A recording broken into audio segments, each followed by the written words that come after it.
It must be other countries all over The South Coast. Yeah, where's the copy of the old anarchist cookbook when you need one?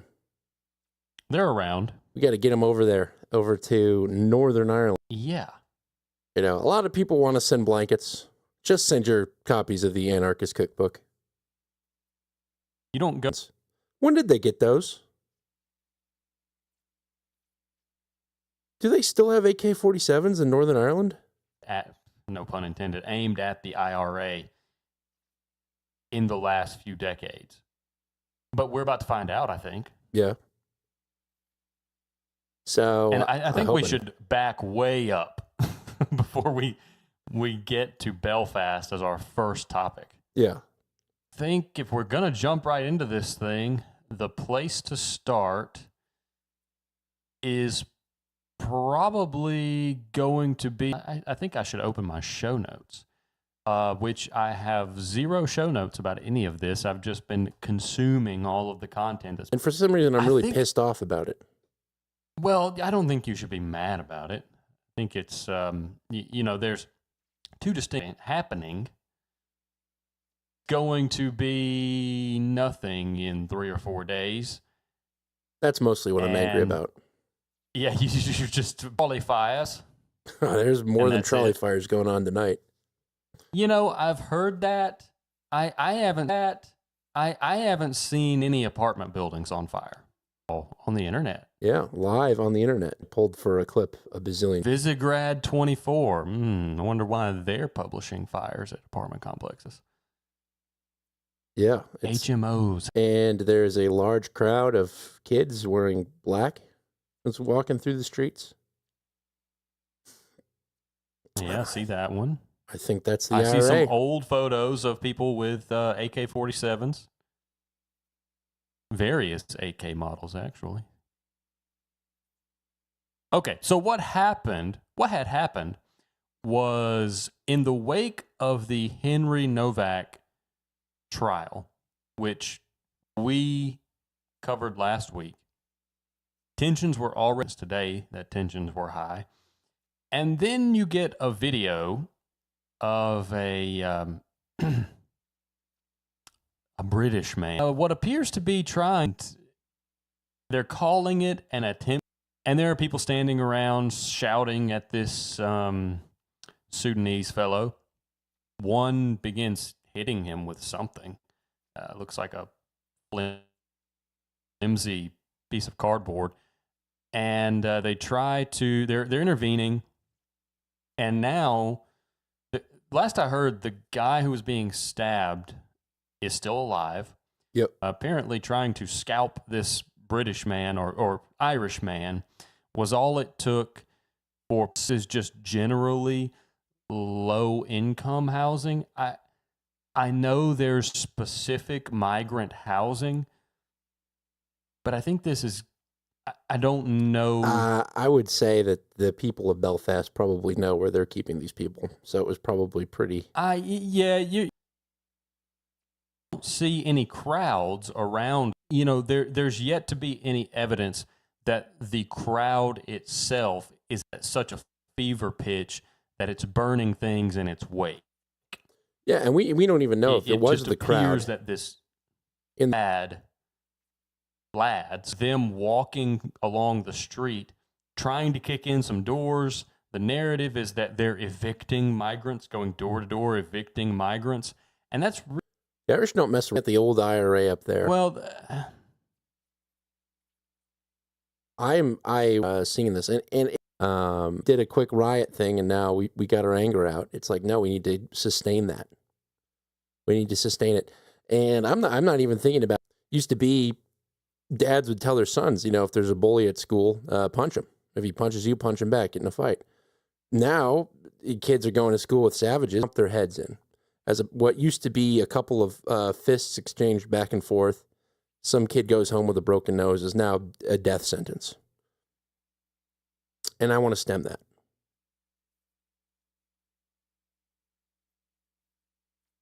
And this is a good start, I think.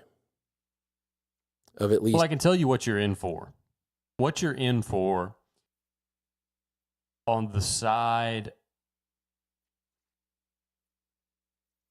It's better. There is no easy solution. Tyrannical to potentially is going to pick a side to fighting both the state against the state. Against the state. In shock. People are waiting around Twitter of the victim who's covered in blood. He's in shock. People are waiting around Twitter of the victim who's covered in blood. He's like a trying to use a hot and that they can't. The country, they're raging about this situation rightly, and they deserve to know the truth. How many more times does something like situationally people like Sakia Starmer?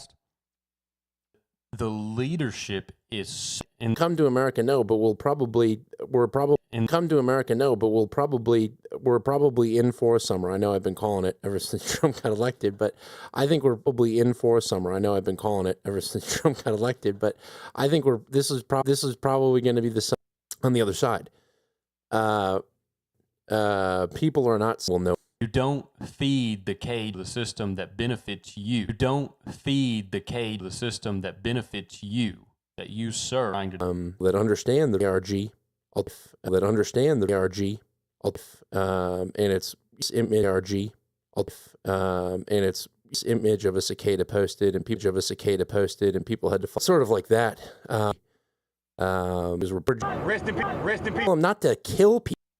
Looking at reality through that Colton to drive this home, because if you don't understand it, there's going to come a point where you misstep in combating it. So yeah, we ourselves get so keen on building migrants with this idea, and you were all for it. We should talk about it more and decide how to move forward with it anymore. Like, and this is we're supposed to be with 2 more years of whatever. And more importantly for people like us, enablement. Yeah. Like us, enablement. Yeah. Exactly. And that was led. There's any risk of you being there. Take it back. Okay, with an escalation looks like, I mean, the assassination or the killing of some pretty high up people in Zelensky's government.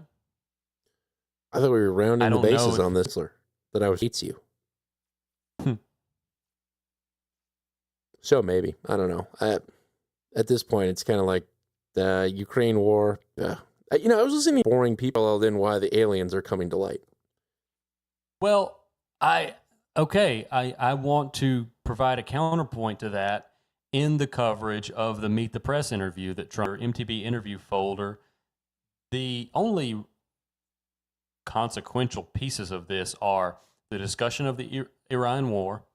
And so let's start with the no new wars setup and promise. The rain did not stop, but neither did our interview. When we come back, President Trump on his promise to never start a new war. Wait. Iran war in this interview yet. In the middle of the interview, they stop it. They do this cut in because of the rain. You got to sell from NBC on his promise to never start a new war. Never. It's presented as fact. I'd like to talk big picture now, Mr. President. One of your consistent campaign promises was no new wars going on. Campaign promises was no new wars going all the way back to 2015. Country, very powerful, very they blow up Israel. Country, very powerful, very they blow up Israel. They'd come here, they'd blow. Very high-strung people. Let's just keep going. Let's keep going. Let's power through it, right? Here, we paused nearly 5 minutes for the rain to pass. You held to that promise, and it was so fundamental to who you were as a candidate to a first-term president. What changed? Because you insisted no. Of it away, but it's still a relatively small. I didn't want to change because you insisted no. Of it away, but it's still a relatively small. I didn't want to use this, but I'm doing you and everybody else a big favor. The promise. So So what's your read on this? I will say that Trump, I think, not doing an insurgency, which was a huge mistake, and one of the reasons why Afghanistan and Iraq were such large failures is because we did an insurgency where we put, we bomb. It was the intro, and so I think to him, It was a good intro. yeah. So I think to him, the idea is, this is really not a war. We're just hitting them, bombing the hell out of them, and he has, but in typical Trump fashion, he never says it out loud. I think he's very hesitant of being pinned. He doesn't want to be pinned, but he's also not very good at explaining himself. Which is something more war. He was thinking, and we're trying to police these foreign nations, which in turn leads to us fighting insurgencies. Right. And we're not doing that. And I think that's the way he's thinking about it. Now, he's never been one for technicalities, so you can say, yeah, he broke his campaign promise. Okay, what does it matter that someone breaks a campaign promise? You should be used to that. You're an American. Yeah. But it is fair. It's a fair criticism fighting Iranian insurgents and being stationed in dugout positions on the Iranian coastline. So I see both. I also see the Trump side of it, that is, if you allow for the assumption and you trust that the Iran nuclear problem was a real problem, and I still think that was done at the behest of Israel. I think it was done to protect Israel because a nuclear weapon, it would have to be smuggled into the U.S. Of that happening is leagues beyond the probability of Iran using a conventional nuclear. Say that this was done to protect Europe and the U.S. is a red herring. This was done to protect Israel. Absolutely. And I don't think is Trump sort of hear him say it to almost get into his mind, because I think he's being honest. I don't think he's playing a game here. I think it's American people vis-a-vis. So this is him recounting the events. In the midst of the greatest stock market in history, in the midst of the most successful country, because as you know, in the last term, we were a dead country, Kristen. I know you're a big liberal or a big progressive. I'm just a journalist. We were a dead country.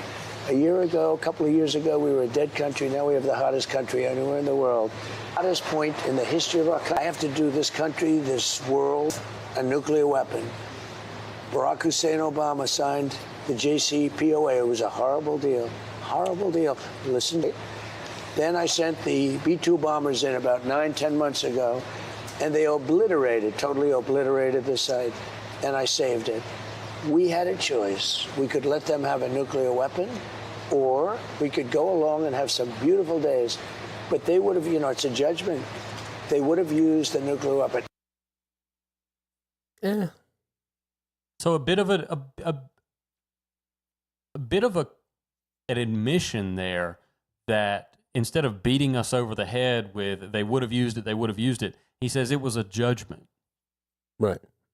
It was a judgment call. We think they would have used it. It's not, he's not Benjamin Netanyahu saying they had their finger on the button and as soon as the last screw was tightened, they were going to launch it. It was Trump saying this was a judgment call. And there's no doubt that Benjamin Netanyahu played a large role in influencing that judgment call in his own interest. You have to admit that Benjamin Netanyahu has done a fantastic job of lobbying for he and his country's interest. So now we get to the Trump and Kristen Welker talking about Here, that whole scenario, when they hear me say Iran was going to have a nuclear weapon, and they're crazy. They say you're doing the right thing. I don't think it's you'll do polls because they're all fake polls anyway, especially yours. But you do polls. Do I want to put out that horrible threat? And I did. I put it out. I put it out for many, many years. Now I'm going to put it out permanently. Blow the hell out of them. Today, I promised. I didn't promise anything. 3 months, much of it has been under the form of pretty Venezuela in a matter of minutes. We destroyed the capability of Iran in a matter of days. Nobody's ever seen anything like it. So many different countries, every war you're in for years. Look at Iraq. Look what you were. You were there for years. Yeah. And not let Iran have a nuclear weapon, or they will blow you up. There will be no Kristen. There will be no NBC. There will be no Meet the Press. You will end the Meet the Press string. Bomb the press. Nuke the press. Ooh, that'd be a fun one. Nuke the press, yeah. T-shirt idea.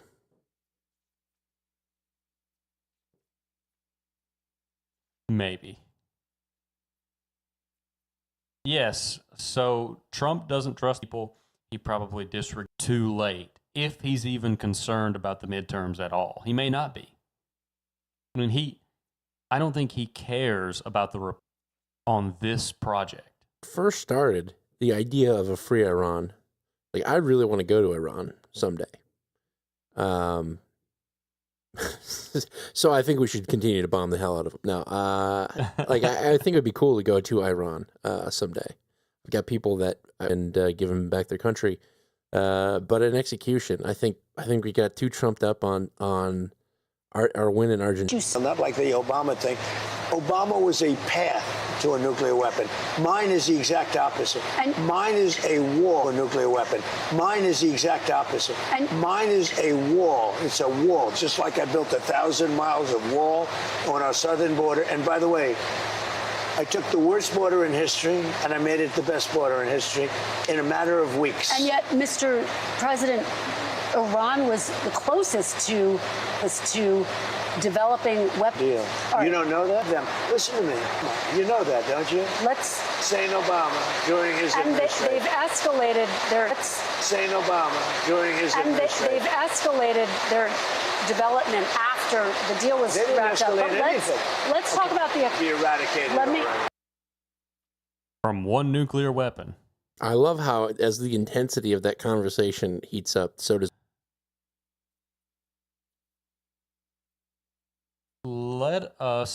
Let's now shift into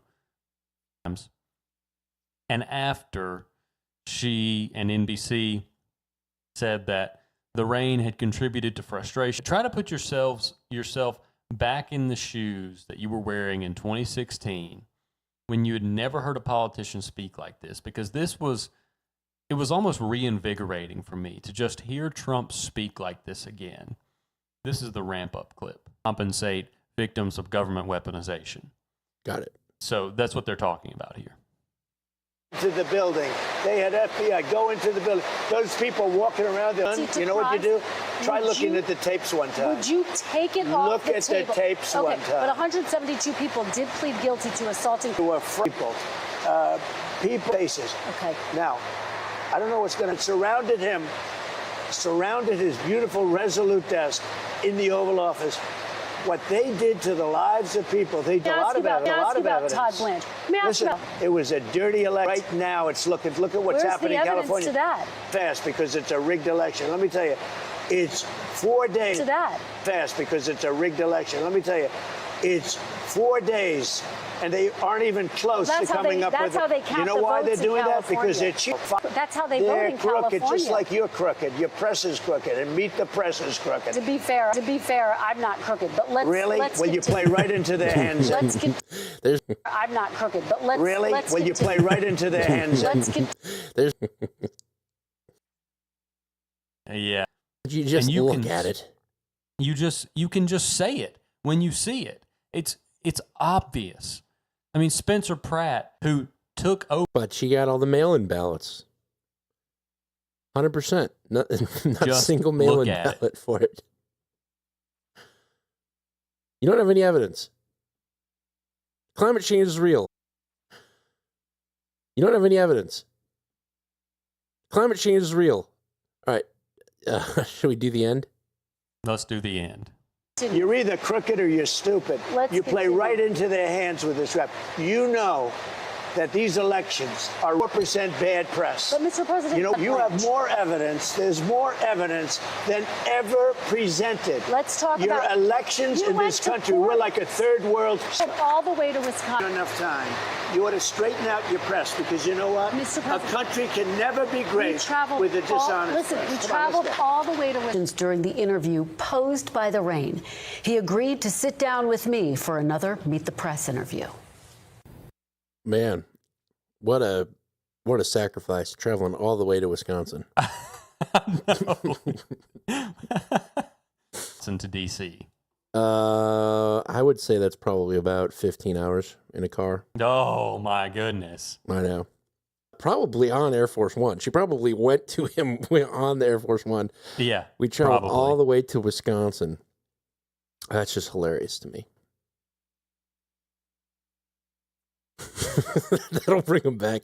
Oh, I'm sorry. I did realize you came that far. Let me sit down and continue to shout at you. Oh, you don't do Meet the Press from Wisconsin? I'm sorry, darling. Welcome. I'm from Wisconsin, so okay. Media offensive. That's right. You're rolling along in the offensive for the historic MMO number 222. Here. Yes, we've been here for some time. 4.5 years. I think, 4.5 years as of like 2 weeks from now. We'll be, you and I were going to speak our minds. Here's what's going on, what we think's going on, what they're telling us, what they're not telling us, etc. And we put that out for free. We don't want to be influenced by advertisers. We don't want big pharma or GLP-1 manufacturers to dictate what we can and can't say. Instead, we remain independent and we rely on the value that's returned to us from our listeners. And that can come in many forms, many emails. Trashman knows. Trashman emails us some knows. Trashman emails us some pretty interesting stuff. From Potty Mouth has made pretty interesting stuff. From Potty Mouth has made quite a few end of show this week. And this was none other than Ned with a piece that we both just looked at instantly. Like we had ideas of what we thought the art was going to be. But John and I looked at this piece of art and instantly we're like, that's it, because we laughed so hard. Offensive. And it says it makes a true statement on the art here. It does. More popular than CNN as he walks down the beach. So, for those that missed last week, we were ranked above a CNN podcast. So that's a great piece. I don't have my email open, but we still need art for tonight. So if you got an idea, feel free to send it our way to Dan at MMO.show and John at MMO.show. Operators are standing by. Thank you again, Ned, for this piece. We do have an interesting package arrived for us, John. Now, okay. You'll recall that for episode 111, we got a hollowed out book with $111 in it and a bag of dicks. A candy bag of dicks, I should say. Right, yes. So it was, a row of dicks. So I just pre-opened the package. I haven't cracked it open, but it is another book, and I'm assuming it's hollowed out. So the book is Just As I Am by Billy Graham, the author, the autobiography of Billy Graham. I'll show it to the camera. Haven't opened it. I'm going to flip the front pages here. Oh, there's an inscription. So this is from Chad Toshi, of all people. There's an inscription. Okay. It's not meant for us, but you're going to find this funny. So the inscription that's written in this inner cover goes, "To Claudette with love. I hope this book is a meaningful and inspirational to you as the story of a truly righteous man. Love, Bill, October 23rd, 1997. So I'm having to think that Chad Toshi just went out and bought this book to hollow out. But Just As I Am. And so he accompanies this with a note. And he says, "Sending in some value to you mother duckas for quacking me up every week. You've become the actual best podcast in the universe while still sounding like you're just winging it from a good pond. From domestic coverage to geopolitics to large African packages, the range you cover doesn't fit the bill. It is the bill. You waddle smoothly from serious analysis to unhinged jokes and still hold water as one of the sharpest shows out there. I'm genuinely ducking impressed. It takes serious testicular mass to say what you say under your real names in this clown world climate. You give zero quacks about it, about playing it safe, and that basedness stands out like a duck at the quack of dawn. What really seals it is hearing you as fathers and family men. You've got your ducks in a row, raising kids, building families, and still carving out time to drop consistent, high-effort episodes without ruffling your family's feathers. Whenever the news is for the birds and everything feels like it's going south for the winter, I hit play and it's pond vibes only. Keep quacking on, keep delivering those large packages, and don't change a thing. You're just ducky exactly the way you are. On the offensive, Chad. On the offensive. All right, so I'm going to open it up now. And, $2 bills here. Couple of $2 bills on the top. And what I have to assume to be are 2 rows of ducks of $2 bills folded up origami style like ducks. Very nice. Yeah. So let's do a quick little 25 or 26, I think, is in the stack. So I don't know. I'm going to give him executive producer for the effort here. He's hollowed out another book. The previous one he gave us was How to Cook Vegetarian. Everything vegetarian. And now Billy Graham, just as I am. Billy Graham, of course, televangelist, I believe. And I think he was also in the Nixon recordings from the White House, making some pretty sultry comments about God's chosen people. So there's that. So thank you very much, Chad Toshi. That's much appreciated. Always a pleasure, and we look forward to hearing from you for 333. So thank you. Yes, we do. Yeah, thank you very that's much. awesome. Executive producer right there. Serpent comes in through PayPal with $22.22 and says 22222222222. Slow news day today, huh? Serpent. Not quite, but I get your joke. Thank you very much, sir. Appreciate that. Eli, the coffee guy, came in through PayPal with $22.22, and he says, here's a donation to your Killdozer fund, Dan. I haven't had a chance to listen to the show live for a while, so I'm really enjoying it. Keep doing your thing, and I'll keep making great coffee. And for the rest of the listeners out there, visit gigawattcoffeeroasters.com. Use code OTO20 for 20% off your order. Stay caffeinated. Stay on the offensive. Eli, the coffee guy. On the offensive. Thank you, sir. Always a pleasure. I want to email you, Eli, about what the preferred grind level for your espresso is supposed to be. I was experimenting with it, and I think I've nailed it in now. So I appreciate it. Thank you very much, Eli. Sharky Shark comes in through PayPal with $20.01 and says, it's just his reoccurring donation. He's our day one fish, of course. Emily the Fed came in through PayPal with $11, and that's her reoccurring donation. Thank you, ma'am. Trash Man comes in through PayPal and once again asks a question with $6.23, and he says, do you remove your head and or footwear when you enter the house? Or are you an eat at the dinner table with your hat on kind of person? Trash Man Opossum FMC. Full Metal Country. I don't know what FMC stands for, but I don't wear hats. Very rarely do I wear hats, and so I don't usually wear them inside. Footwear is interesting. I do have Vietnamese family, and when you go to their houses, you take your shoes off in the garage, and you never, ever, ever wear them in the house. But I do transit in my house with my shoes from time to time. I have very much tried to get into the habit of taking my shoes off at the door.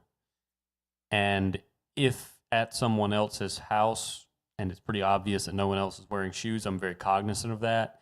And sometimes I just feel a little too at home, and I'll run inside with my shoes on to do something before I going back outside. And typically that's when my shoes are the dirtiest, Sure. so it has the most effect.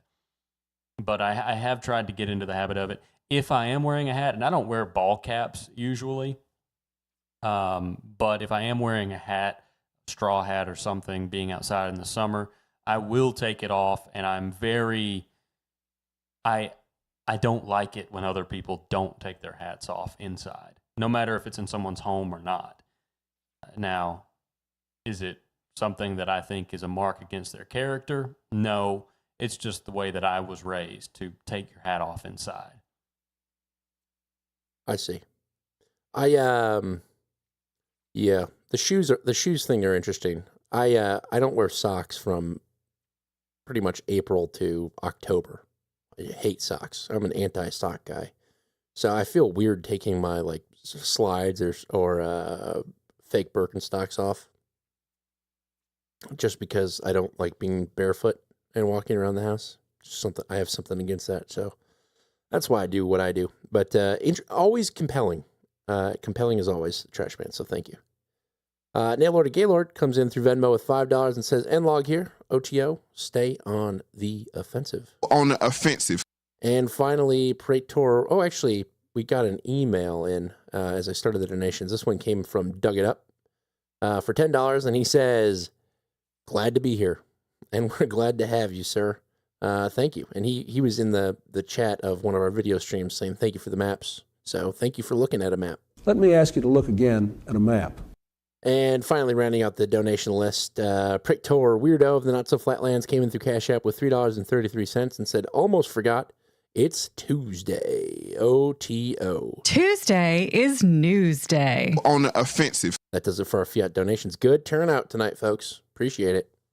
Thank you very much. Very much appreciated. Landmark episode, and we appreciate your support in times like this. We do have 2 boosts and 1 streamer to thank this week.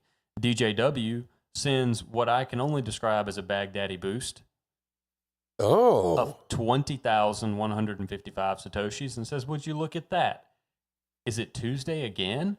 OTO, and y'all be good." It is Tuesday again. On the offensive. Baghdadi.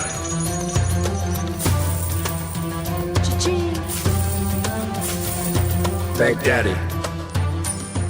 The Baghdaddy. Such a good stinger. That is. It was made for us by Sir Jared, I think. Of South Burien? Yeah. Oh, very nice. Yep. Then Nostragang comes in with 7,777 Satoshis. Yeah, the Bitcoiners are feeling generous tonight. And says, "Party with me every Saturday where we combine forces on Wrigley to hunt a block together. Climb the leaderboard and boost our odds.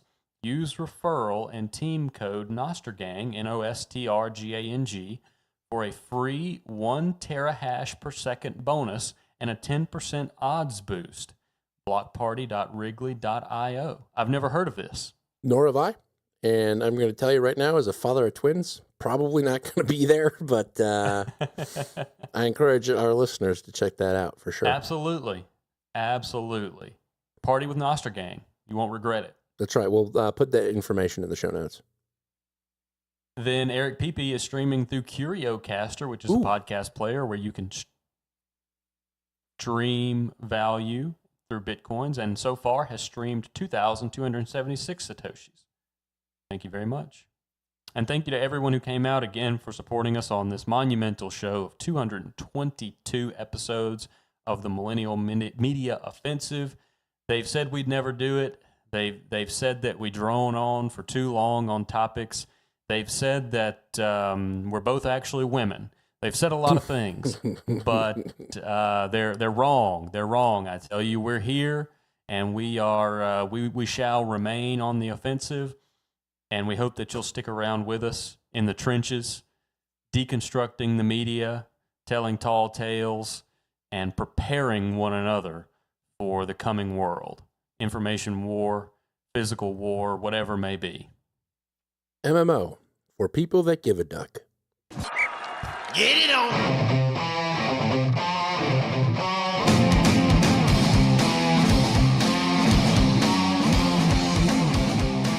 All righty, second half. We got some domestics, I think. Yeah, we've got a clip about the food supply here.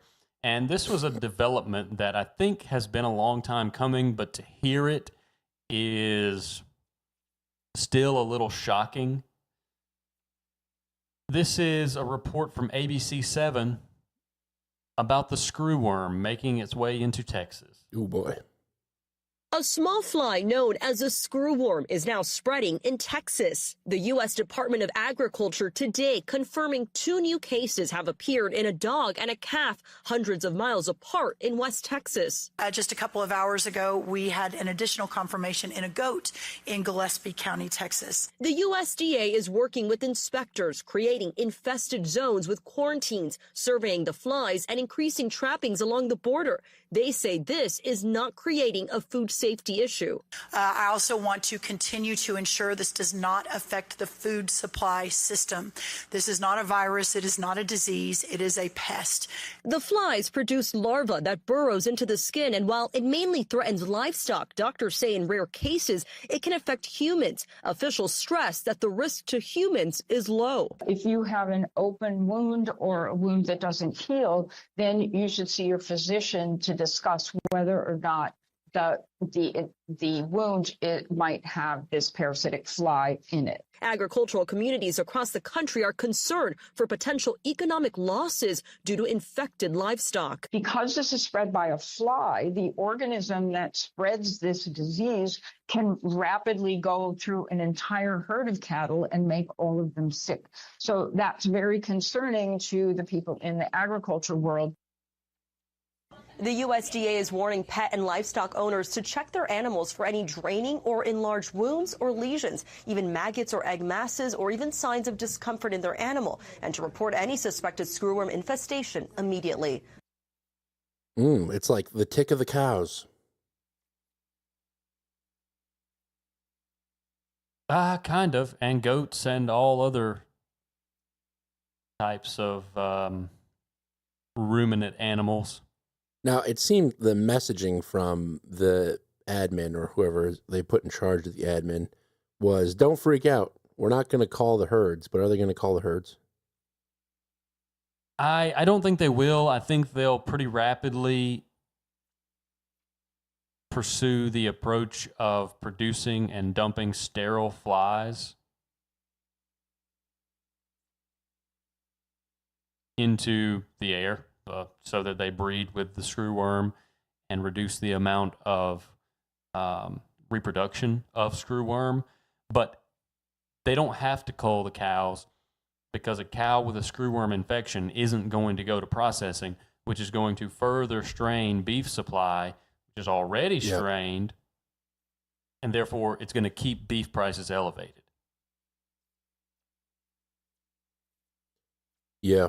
I think that's probably one of the reasons why we've been importing meat from South America, Brazil. Yes, absolutely. We've increased our imports from Brazil, and specifically increased them from Brazil. I think there's something to it, because a lot of people hate that idea of mandatory country of origin labeling, whatnot. I think to stabilize the meat prices is probably a good move, because it takes time to rebuild up herds from past things that have been impacted. So the reason why the beef supply is so low is we had done some calling before, hadn't we? What was the thing? It wasn't the screwworm, or was it the screwworm? I don't remember. I don't think it was the screwworm. I think it was the last thing I remember is the heat bubble. Yeah. In Kansas that killed a bunch of cattle, and I think maybe even North Texas. So effectively then, from that point, you've got these cows that take, 5 years to reach maturity, from calf to full-blown cow ready for processing. So it takes time to rebuild herds, and so the importing of meat from South America is almost essential to stabilize the market. But, various interests will be up in arms about it one way or another. Yeah, it's about 2 years to get a beef to maturity. Okay, I have very little knowledge of the industry. I just figured that might be the case. That's good news. Shorter window. Shorter window, yes, good news. Yeah, so I wanted to cover that. Anything food related or health related? Mine is all sort of climate adjacent from here on out. Not health related and mental health, but that's about it. Okay. Do you want to save that till the end? Sure. Okay. Well, let's start with a lighter note. This is in the climate folder, and this is the rodent raid in Chicago, ABC. The squirrels attacked all 3 of Myron Sonkin's BMWs right here in this parking lot. It's far from a forest. It's actually a pretty busy business district, but something about the cars couldn't keep the ravenous rodents away. I hate to say it, but they just love Bavarian motors. Buyer beware. Where are they? Myron Sonkin was nuts about his brand new BMW 430i when he bought it late last year. It had just 1,700 miles on it when he parked it in his business's Carroll Stream parking lot in March. But when he went to drive it home that day, he had a flashing warning light that said, "Do not drive, call for roadside assistance." The BMW dealership said that from the claw marks, chewed on the hood release cable, chew marks, and even the makings of a cozy den, insulation here, they've pulled away. The evidence pointed to a squirrel with a hearty appetite. We've been here for 20 plus years. We've never had any cars that have had any problems with this type of damage or anything of that nature. And it came as a shock. Sonkin's car had $10,000 worth of damage. They gave him a loaner BMW, but the furry culprit went nuts under the hood again. This time the bill was $14,000. And they just supplied a bill. Another loaner, another rodent raid. The third time leaving behind a $6,000 repair bill. Jesus, I couldn't believe it. And it was 3 times within about 10 to 12 days. Because it keeps getting attacked by squirrels. Right, and I couldn't afford to keep paying this kind of money to repair damage. While rodent-inflicted damage isn't new, Consumer Reports says some believe it's increasing. Why is it increasing? Is it the question you're going to ask me? Because I see a clip named answered. Yes, what about these vehicles is attracting the rodents? Oh, that's tough. They're offering refuge from the sun. The sun is hot. Global warming. No, you got to get a little more brainy than that. Okay. What do squirrels like?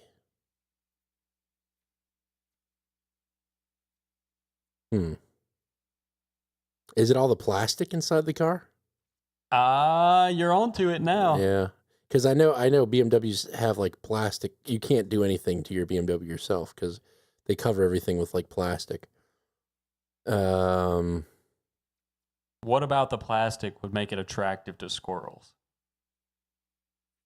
It's biodegradable. Yeah, there you go. Okay. It's eco plastic. I gotcha. Because it comes out of Germany. That makes a lot of sense. Okay. Let's play the answer. While rodent-inflicted damage isn't new, Consumer Reports says some believe it's increasing as automakers use more plant-based biodegradable materials to reduce waste. While some lawsuits have blamed soy-based car parts for rodent damage, none of those cases have been successful. Here. Basically, your whole car these days is a computer. So any of these wires that could be chewed through can, deactivate the driving capabilities. Bill DeMayo from River North Collision Repair says he's actually heard of this kind of rodent damage in a BMW before. He recommends deterrent sprays and protective tape to keep squirrels away, but those measures only work before the chewing starts. Sonkin started using these relatively cheap sensors that send out a signal across the parking lot that emit a sound and light to drive the rodents away. He even put one under his hood. And for the last 6 weeks, they haven't noticed a single critter. The BMW dealership told us they service about 2,000 cars a month, and they've never had a customer with repeat rodent damage. Yeah, there was a house in this neighborhood where the people thankfully sold it, but they didn't want dogs pooping or peeing on their yard, and they had something like that. And the frequency was just low enough, I think, for my ears to register it. And like, you got a headache if you stood in front of the house for too long. Yeah. And now they're gone, and so is that device. And Ralph loves peeing and pooping there. Trying to keep it from coming back is what he's That's doing. right. He's marking his territory. Wow. That's good. Biodegradable plastic. I would love to be the guy in the investor meeting where they're like, we're going to use biodegradable plastic. Have you thought about squirrels? Stock price instantly crashes. Yeah. Second order effects are a heck of a thing. Yeah, it's true. That is true. There was a podcast I was listening to where they talked about these birds or rats had figured out the milk delivery system in London or something, and how they had foil caps. And they were getting into the milk through the foil caps. And so they replaced the foil caps with metal caps. And they were doing that for a while until like the war happened, World War II, and they had to go back to foil caps. What they found was, while none of the rats would have been alive the first time the foil caps came, they instantly came back as soon as the foil caps were reinitiated because they had something encoded in their genetic DNA from that. Isn't that interesting? That is interesting. Yeah. It's a very quick genetic memory being developed. That's what's insane about it, is it happened overnight. Yeah, I like genetics. So, next thing we're going to do climate-wise is talk about data centers. Oh, boy. They're quietly being built all over America. Yeah, so we're going to do the setup from MS Now. New today, residents are pushing back against the rapid growth of data centers for AI across the U.S. amid growing concerns about the environmental impacts on communities. This is the beautiful city of Maysville. Oh, sorry, could you not hear me? That might just be the two pre-existing data centers right behind me. Georgia Power is expecting... Did she just call them pre-existing? Yes, she did. I don't know why. What does that even mean? They've always been here? They've always been We there. just found them. The eternal data center. all of the tax citizens and the landowners here to subsidize their project. Go look into China and their data centers. They are using like windmills and not using water. 18 of these turbines back here, and they're wanting to put 41 in place. Yeah, China's so much better than us. Yeah, that's right. Yes, so we have these data centers, and MS Now plays social media clips because they're hip and they know what people are talking about. And what we're going to talk about here is not only data centers, but Erin Brockovich. Are you familiar with Erin Brockovich? Because she's on the case. I think I saw her name in it was a Trash Man email. But I'm not familiar. Erin Brockovich had a movie made about her taking on PG&E for dumping a chemical into a water supply that basically poisoned a town. And the movie definitely overglorifies the effect that she had. She did win a major settlement for the people of the town, but then it locked them out of pursuing any further damages. Basically, she got them a settlement. And she got the fame. And now she is basically a corporate ambulance chaser. It's It's like the guy that predicted the 2008 market crash. Since then, he's made about 20 predictions, and none of them have come true. Yeah. That just becomes his personality. Another bit of Erin Brockovich history is that in 2011, a group of teenage girls in Leroy, New York, developed Tourette's-like tics and vocal outbursts.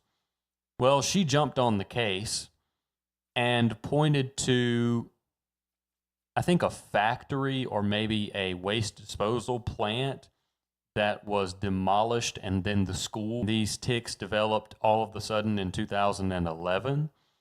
And what this ended up being, even though you won't get this from any official sources, most likely this was caused by the Gardasil vaccine.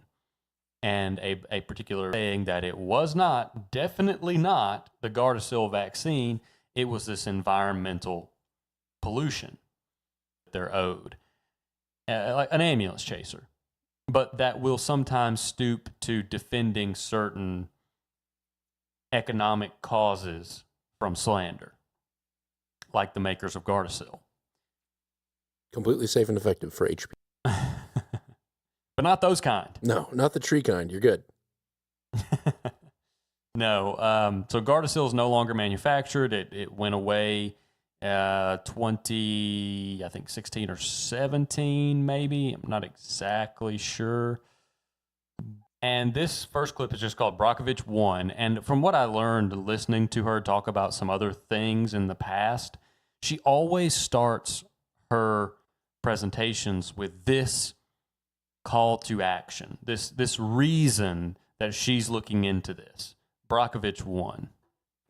And leading the charge is activist Erin Brockovich, consumer advocate and environmental activist, who is joining me right now.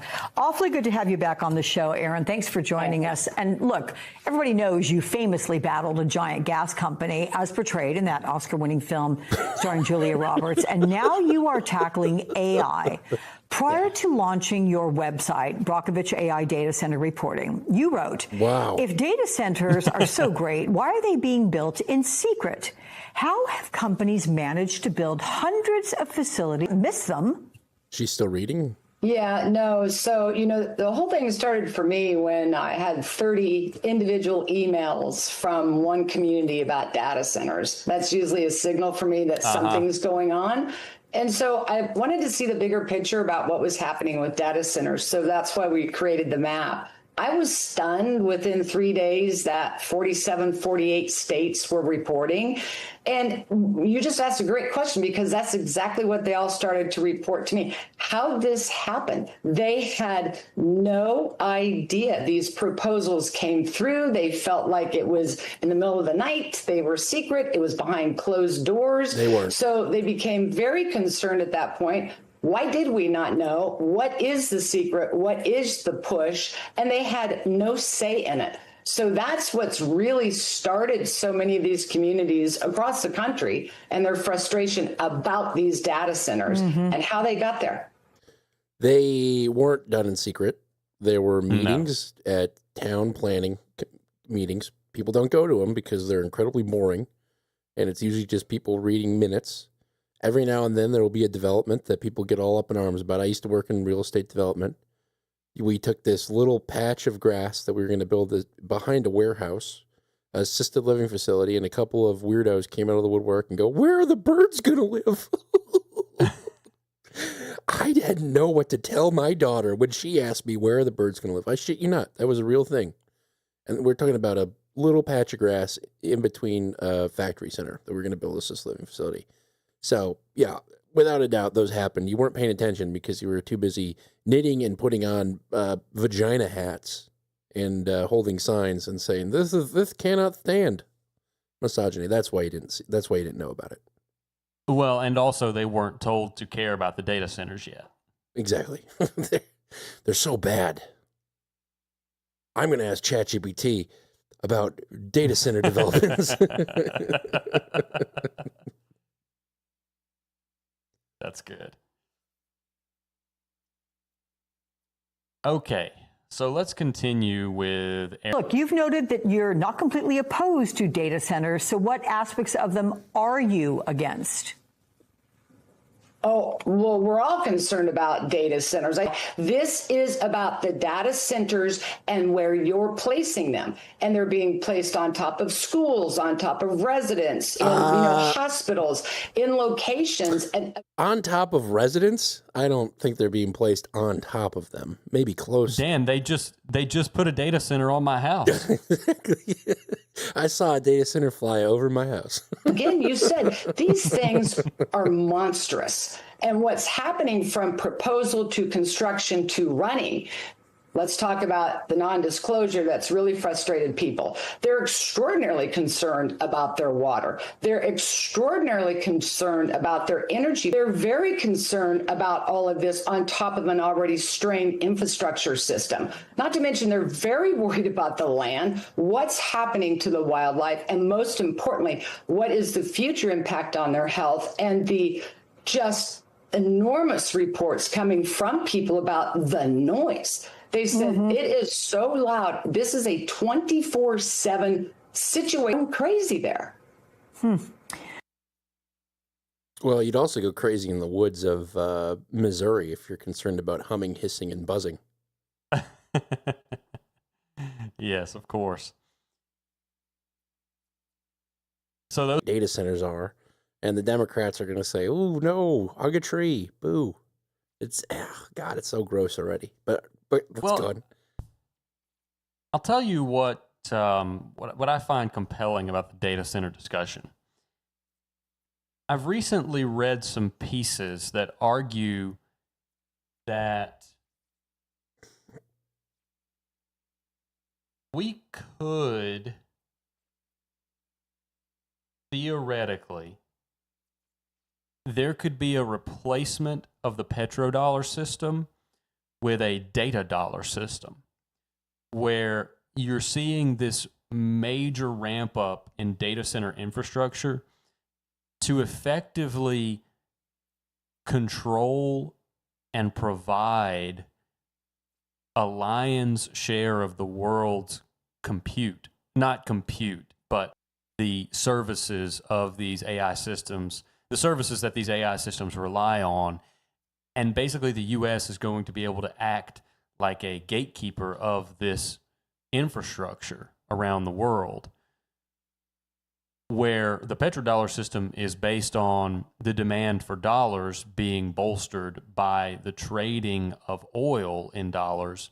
You could have the trading of data capacity in dollars, and it could be a transition out of the petrodollar system into, like I said, kind of a data dollar system, which I find interesting. I don't know if I find it compelling yet. I'm still reading up on it and looking more deeply into the mechanism. It's but similar, I do like the similar idea. to Bitcoin too, where it became more profitable to mine Bitcoin in places where energy was cheaper, and it became like an efficiency metric. So that is compelling. Well, I will be sure to keep everyone abreast of what I find in that as I research it further. But I did think it was worth mentioning center infrastructure all across the country. Yeah, it's like a shadow war with everyone else, probably China mainly. Yeah. Okay, so next, MS Now is going to ask the question, can we coexist with data centers? So Which is funny AI phrasing. advocates say that these data centers are necessary for growth, and they will provide opportunities for technological advancement. They're going to create high-paying jobs. Is there a way for these centers to coexist with residents who share their communities with them? Do you see that She's got to counter the jobs point right away. happening?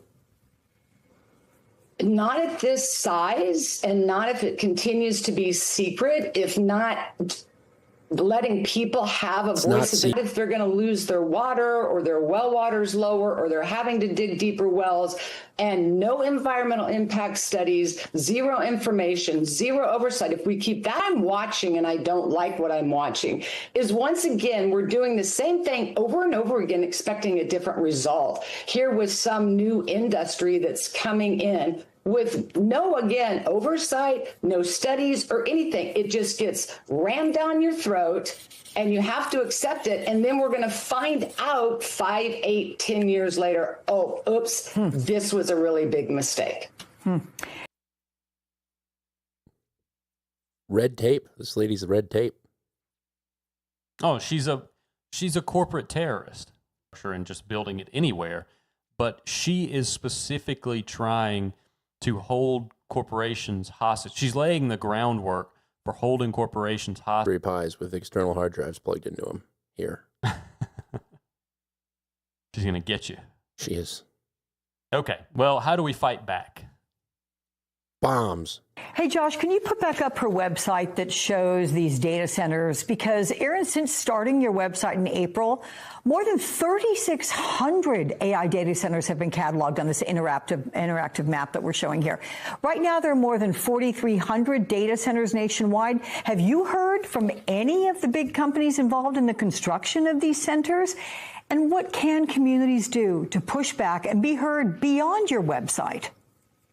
So I have not heard from any of the IT, tech companies. And we've had over 8,000 individual submissions. And this is people reporting what's actually happening in their backyard. We've pinned now over 4,700 reports. We're backlogged in getting the reports on there.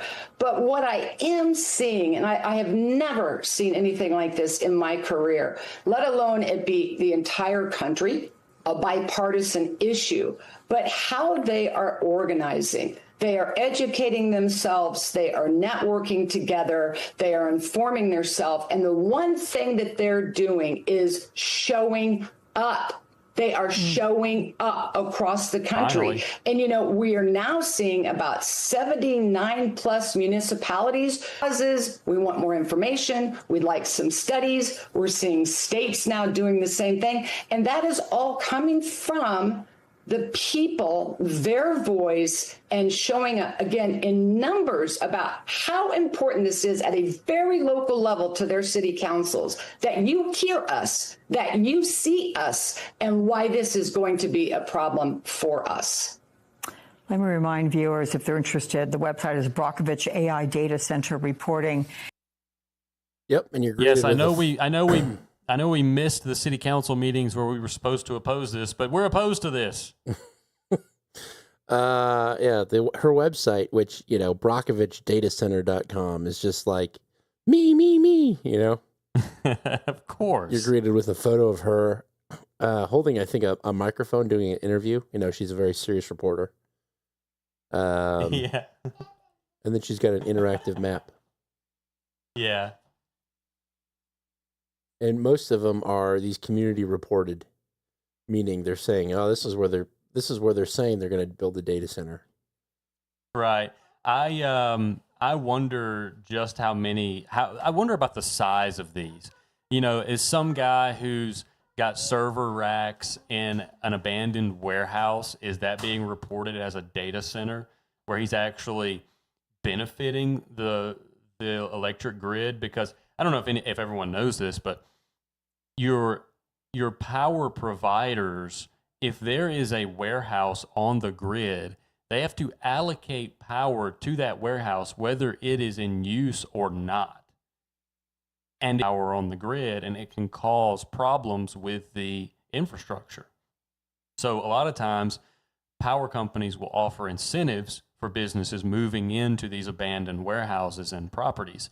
So they paint the picture that these data centers, every one of them is this massive, mile-long facility that just popped up overnight. Like, oh, that was a field yesterday, and where are the birds? Where did the birds go? Where did the birds go? But that's probably not the case.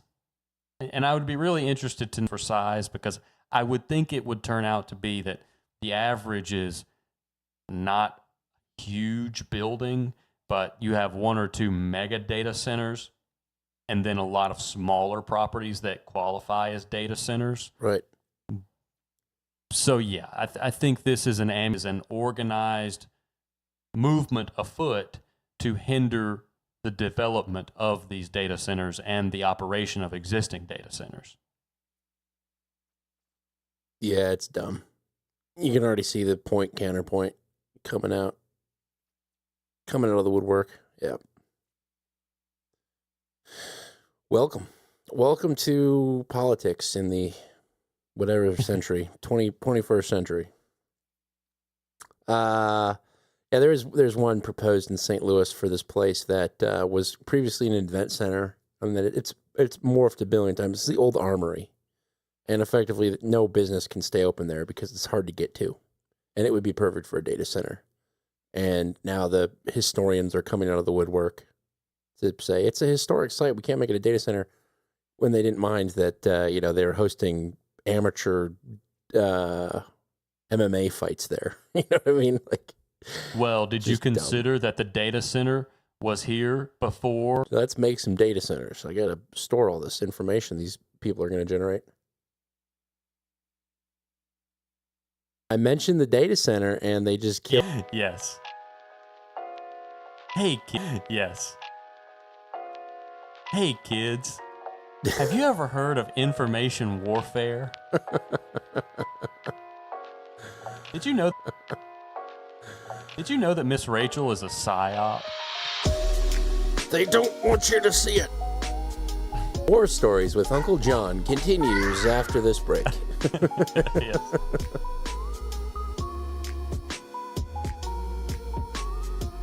Oh, it's possible.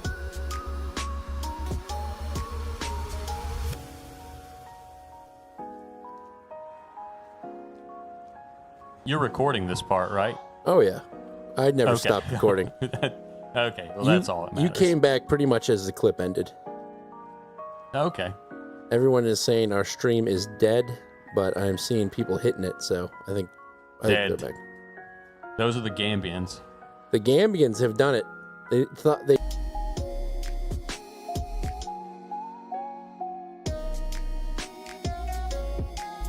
Well, if you're a fan, That's right. I can't believe it. We almost did a full show.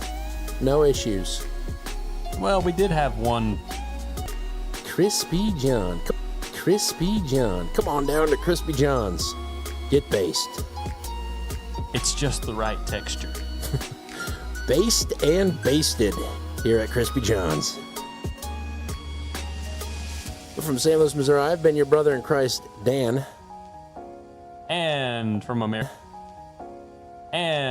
America's South Coast, I've been John G. Dew. We're not G-Do family. Well, read your Bible, sell your cloak, buy a sword. We'll see you next Tuesday. MMO. Out. MMO. Out.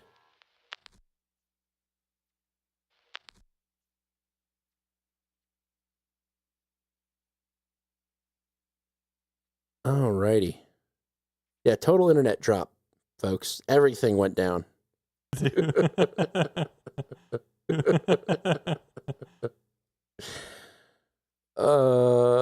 Title list. Locally known. 4 years of wet fart. Lamentation territory. Man lift. All the way to Wisconsin. Have you thought? All the way to Wisconsin.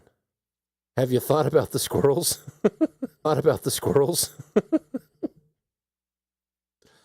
Eternal data center. Politics in the whatever century. Pre-existing data center. Eternal data center. I'm for it. They coffee guy. We got some art from Chuck.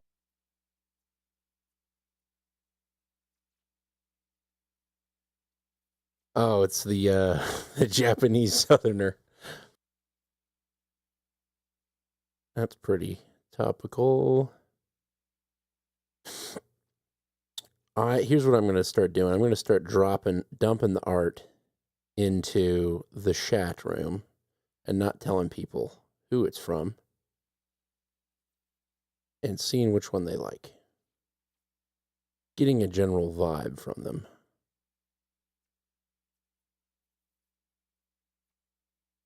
Okay, I've got those files. Just need to upload them now.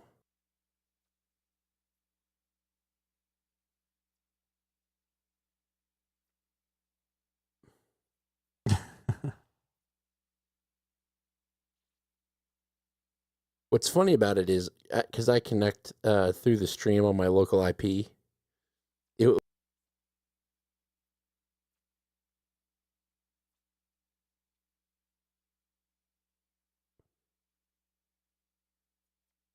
I like Eli's duck art. I think it's cool. My favorite's the yellow one. Even though there's one duck with 4 webbed feet, and it's a little disturbing. The one that's doing the handstand? Yeah. I like that one. Millennial Media. The font styling, the titles of the show's really big. Which one? At the very bottom. In the center. And show, I think we use that one. I can add the dot. That's easy. Dot. Let's use that one. I haven't done the dot yet. I'm about to do the dot. If you need to do other stuff, I can do the dot. Oh, no, I got the dot. I'm a good dot guy. I'm going to be honest with you. I've never been a fan of you using Krita. I don't. Well, in an art off, I would win. In an art off? Yeah. Perhaps in the concept. Well, I think we do an art off. Art's going to be duck related. What does the at nom mean, Cotton Gin? Were you trying to show me millennial duck offensive? Because John hates it. You know why? It's too fun and whimsical. Okay. Let me get this dot going.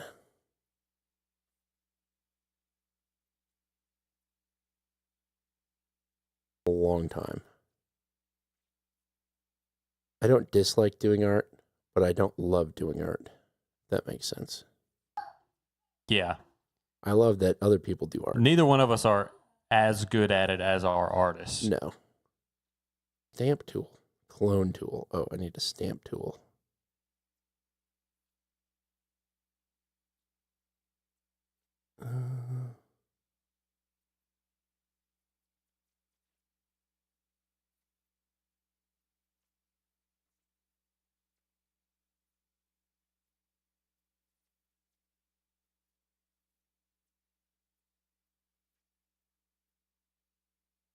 Bucket. You're going to love it. You're going to love the way it looks. I guarantee it.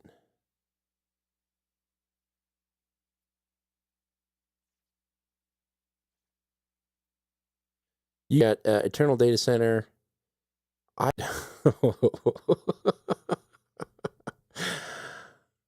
I think it was the Nazi comment. Your inadvertent Nazi comment.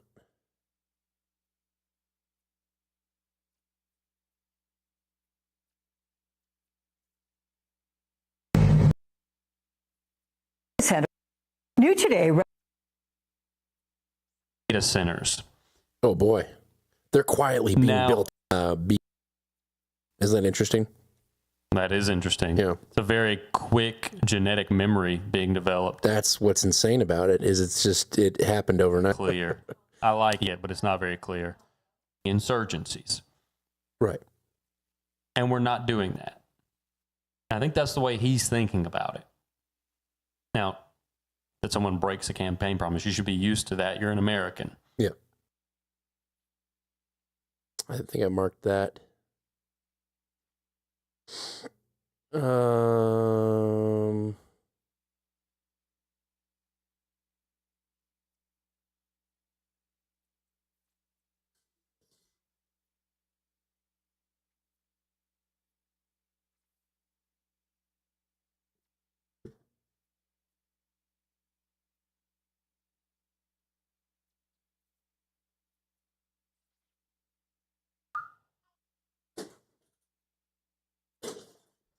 And I bought a new printer about a year ago because I figured we were having kids. We need a printer.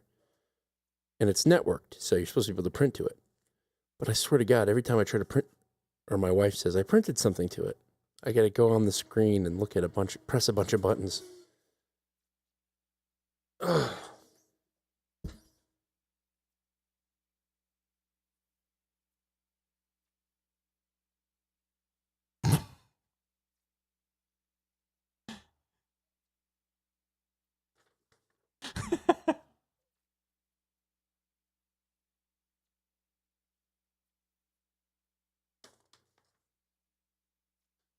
What are you laughing at? ISOBot has some good ones. Yeah. The Gall is just as funny when you re-listen to it. Let's see. But then there's I Like Genetics is good.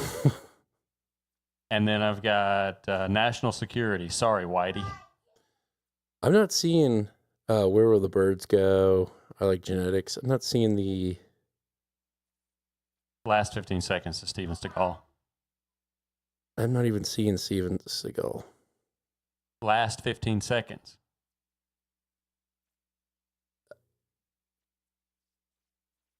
No.